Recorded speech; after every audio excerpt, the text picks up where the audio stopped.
ఆంధ్రప్రదేశ్ రాష్ట్రంలో ముఖ్యమంత్రి జగన్మోహన్ రెడ్డి చేస్తున్న అభివృద్ధి సంక్షేమాన్ని చూసి వైఎస్ఆర్ కాంగ్రెస్ పార్టీలోకి భారీగా వలసలు వస్తున్నాయని సుళ్లూరుపేట శాసనసభ్యులు కలివేటి సంజీవయ్య అన్నారు. తిరుపతి జిల్లా పెళ్లకూరు మండలం చిల్లకూరు గ్రామంలో ఎన్డీసీసీబీ చైర్మన్ కామిరెడ్డి సత్యనారాయణ ఆధ్వర్యంలో టీడీపీని వీడి వైసీపీలోకి చేరిన 200 మంది కార్యకర్తలకు సుళ్లూరుపేట ఎమ్మెల్యే కిలివేటి సంజీవయ్య కండువలు కప్పి పార్టీలోకి సాధారణంగా ఆహ్వానించారు. ఈ సందర్భంగా ఎన్డీసీసీబీ చైర్మన్ కామిరెడ్డి సత్యనారాయణ రెడ్డి మాట్లాడుతూ కనీసం నోటకు వచ్చిన ఓట్లు రాని వారు కూడా మాట్లాడడం చూస్తుంటే హాస్యాస్పదంగా ఉందన్నారు.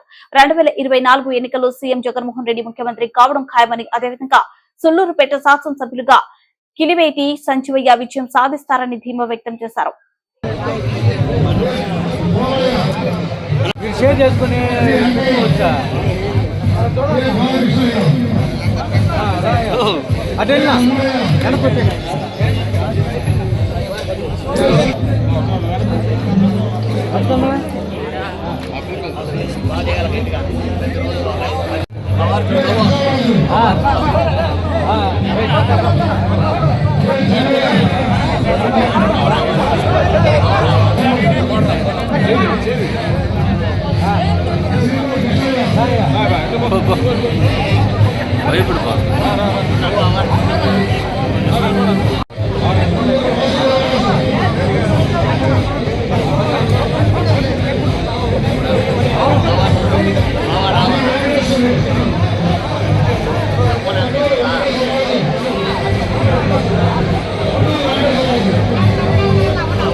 మంచి పని చేస్తున్నాడు.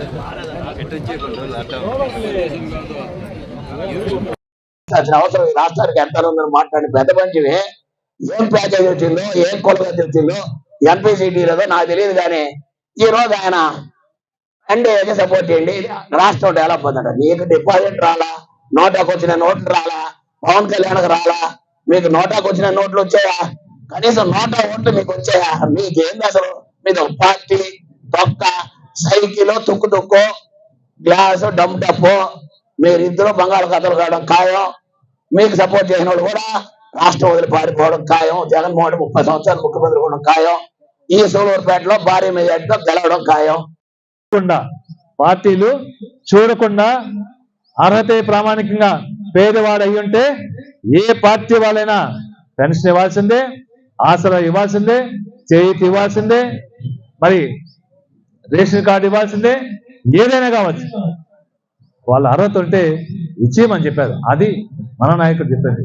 గతంలో అయితే జన్మభూమి కమిటీలు పెట్టి పెన్షన్ ఇవ్వాలంటే ఎన్ని ఇబ్బందులు పడ్డామో మనం చూసాం. ఈరోజు ఎవరి ప్రమేయం లేకుండా ఈ స్టేజ్ పైన ఉన్న నాయకులు, మన నాయకులు ఎవరి ప్రమేయం లేకుండా అర్హత ఉంటే ఓటు వేయని వాళ్ళకు కూడా ఇచ్చిన ఘనత మన ముఖ్యమంత్రి గారికి. అది చెప్పాలి మనం. ఈరోజు గ్రామాల్లోకి పోయి ఏ ఇంటికిలైనా ఓటేయమనే హక్కు మనకు మాత్రమే ఉంది. ఏ తెలుగుదేశం పార్టీ వాళ్ళు లేరు, అన్ని ఇళ్ళకి పోలేరు. వాళ్ళ ఇళ్ళకి పోవాల్సిందే, అన్ని ఇళ్ళకి పోలేరు. మనం తెలుగుదేశం పార్టీ వ్యక్తి ఇంటికి కూడా వాళ్ళు ఓటేసారా లేదనేది, ఓటు వేస్తారా లేదనేది తర్వాత విషయం.